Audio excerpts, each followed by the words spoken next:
The Old Testament law on divorce and remarriage in Deuteronomy 24 starts off with a conditional, if, and then it goes through a series of conditionals, and then it builds up all these conditionals to a culminating prohibition, phrased like this: the first husband is not to take her back after she's been defiled, for that is an abomination.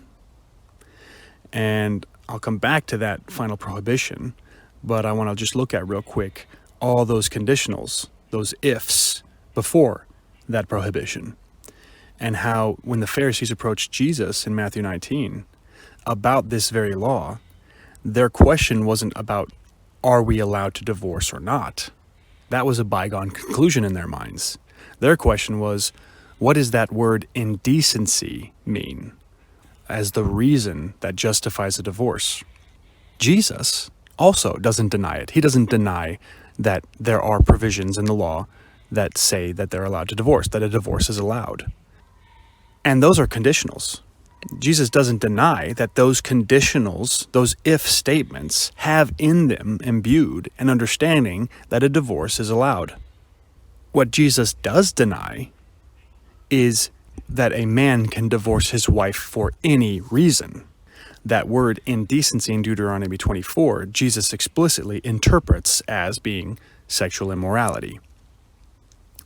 For some reason, there's a lot of scholars and pastors and theologians who think that the Deuteronomy 24 passage, that word indecency, doesn't mean adultery and or sexual immorality, because there's already another law in the Old Testament that talks about how to punish a woman caught in adultery, namely to stone her. They think that because the law already addresses a woman caught in adultery, that this indecency spoken of in Deuteronomy 24 can't be talking about adultery or sexual immorality. And I labored in the last episode how that is a little bit of the same hard-heartedness that was in the Pharisees' mind that Jesus was addressing, because the Deuteronomy 24 passage is a specific articulation of how to be merciful to a woman caught in such a situation that needed to be articulated.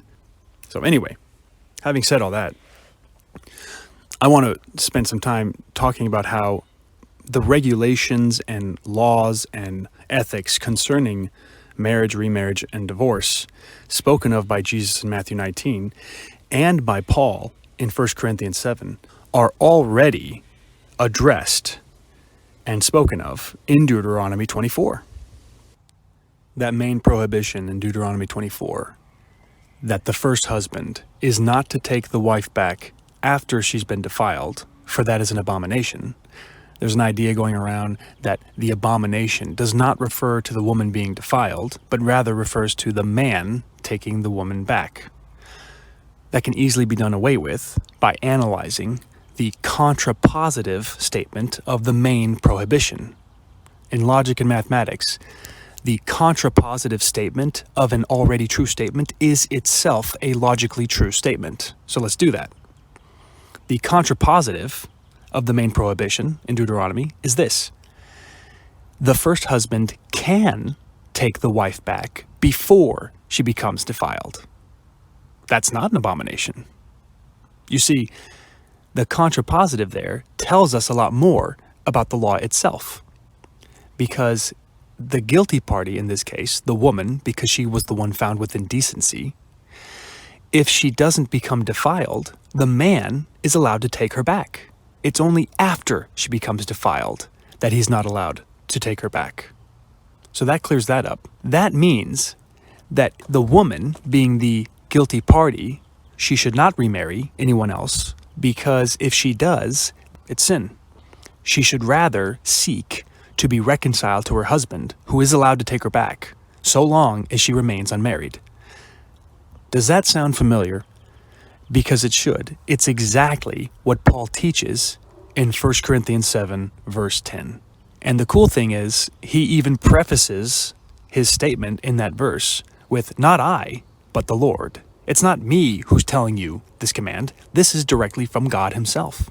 Paul is pulling directly from Deuteronomy 24 to give his teaching. And his teaching is this: that a woman should not divorce her husband understanding that to be unjustified divorce. She is not to divorce her husband, but if she does, she is to remain unmarried or be reconciled to her husband. Those are the same principles we just went over from Deuteronomy 24. You see, Deuteronomy 24 binds the woman to her husband as long as he's alive, which is what Paul teaches in 1 Corinthians 7 and Romans 7, that she's bound to her husband as long as he's alive. The law makes it so she cannot, even after divorce, remarry a different man. Okay, after the remarriage, after the consummation of the remarriage takes place, if she's divorced again, or if the second husband dies, that "or if the second husband dies" part I think is interesting, because in 1 Corinthians 7 and in Romans 7, Paul says that a wife is bound by law to her husband as long as he is alive, and that if the husband dies, she is no longer bound by law to her husband. It's interesting when you understand that, looking back at Deuteronomy 24, that the prohibition against the first husband from taking the wife back stands even if the second husband dies, because the death of the second husband doesn't change the fact that she's already been defiled, that first marriage has already been abused in her indecency and consummation of a second marriage. Okay, so let's go back to Deuteronomy 24 and extrapolate the main principle behind it, because the Deuteronomy 24 passage is using an example to communicate something about marriage, divorce, and remarriage. The example given is the woman who is the guilty party. So if we take this command in Deuteronomy 24 and extrapolate the principles and then reapply those principles so that the man is the guilty party in a divorce, you end up getting the exact same commands that Jesus himself teaches in Matthew 19.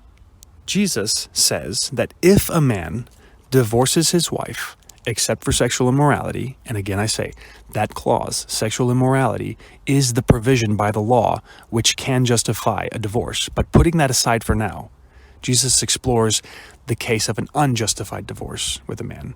He says if a man unjustifiably divorces his wife and then marries another, he commits adultery. You see, Jesus is saying that the man is the guilty party of a divorce if he initiates a divorce unjustifiably. That makes him the guilty party. That makes him the abuser of the marriage covenant that God has given us. So if you are the abuser of the marriage covenant, if you are the guilty party, you are not allowed to remarry. Because if you do, according to Deuteronomy 24, it's an abomination. And according to Jesus, that is adultery.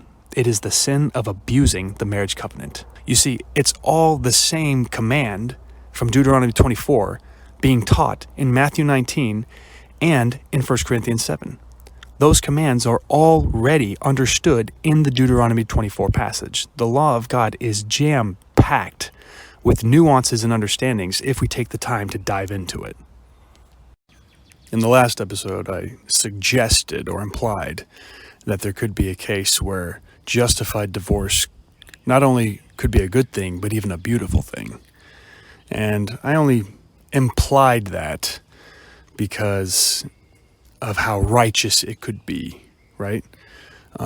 Because that which is following the law and is righteous, I'm calling beautiful because it's following God. And you could also see it as purging evil. If it's a justified divorce, you're purging out of your household that which could be evil and wrong.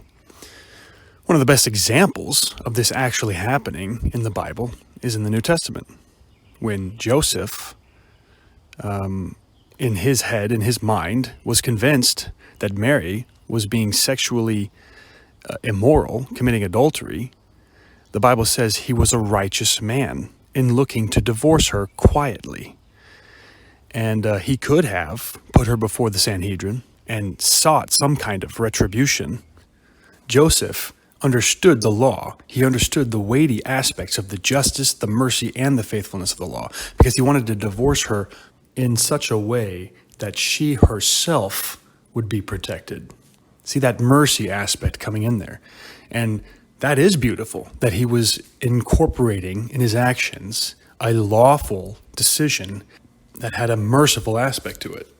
Anyway, my whole point in this episode was just to show how a lot, maybe not all, but a lot of the teachings on marriage, remarriage, and divorce in the New Testament are already imbued in the Old Testament laws. They're already there, specifically in Deuteronomy 24. There's a lot there.